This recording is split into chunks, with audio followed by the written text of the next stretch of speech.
Every film tells its story in a different way. Some films tell its story through dialogue, or even through actors and sound design. But one of the most extraordinary ways a film can tell its story is through its cinematography. I truly believe that the cinematographer is as important or even sometimes more important than the director or the actors. Robert Bresson, an early cinematographer, states, 2 types of films: those that employ the resources of theater, actors, direction, etc., and use the camera in order to reproduce, or those that employ the resources of cinematography and use the camera to create.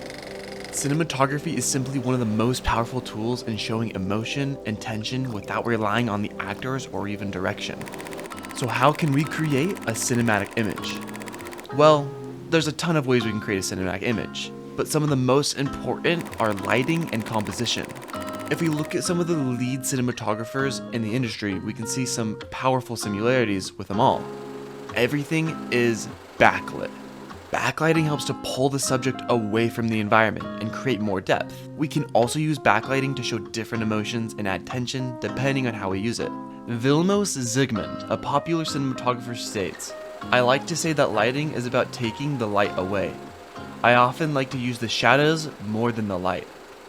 Backlighting is pretty simple to achieve, and for this image, I first placed my motivating light behind the subject. I also had a softbox right outside the frame to bring more light onto my face. All of this creates a nice rim light around my face, separating me from the background. We also see a light-dark pattern moving across the screen, which helps create more depth and interest onto the subject. The next most important step to shooting backlighting is shooting from the shadow side rather than the light side. Shooting from the shadow side creates more depth on the subject, making the overall image look more interesting. For example, in this shot, I'm lighting myself from behind using a motivating lamp and a softbox out of frame to fill in more of my face. I'm shooting from the shadow side of my face rather than the light side of my face because it creates more depth and allows for that rim light to show. But if we switch the camera to shoot on the light side of the face, we can see how the image looks more flat and bland, losing depth and interest. The next thing we can do when lighting our scene is using motivated lighting.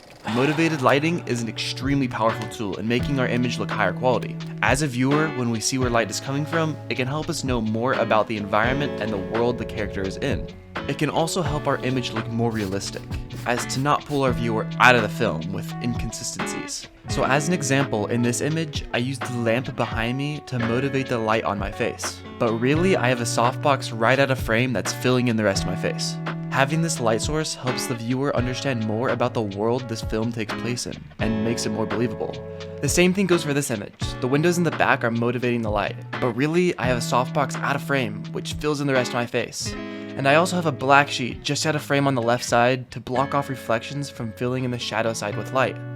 We also see a Rembrandt triangle that helps me to look more flattering. The next thing to make a more cinematic image is using composition. Composition is a powerful way to draw more interest and create satisfaction in the image. The composition can help draw the viewer's eye to the most important part of the image, and even create more depth in the environment. Composition can be easily implemented by using simple rules like the rule of thirds or leading lines. For example, in this image, if we drop the rule of thirds grid on it, we can see instantly how the eyes are perfectly lined up with the top line. This makes my eyes the center of interest and the first thing the viewer sees. Placing the subject's eyes on this top line is the go-to and should be how you frame most people's faces majority of the time. Next, we can see how the windows in the back are separated into each column, making the image feel balanced. The rule of thirds can be used in many creative ways to create more balance and satisfaction in the image, and is a powerful tool for cinematographers and photographers. Next is leading lines. A great example of this is this image where the railings point towards our subject, leading our eyes to the point of interest. Another example is in this image where we can see the blinds direct our eyes to the point of interest, aka our subject. Now you know more about how lighting and composition can help create a more cinematic image, and these were just the basics. So thanks for watching.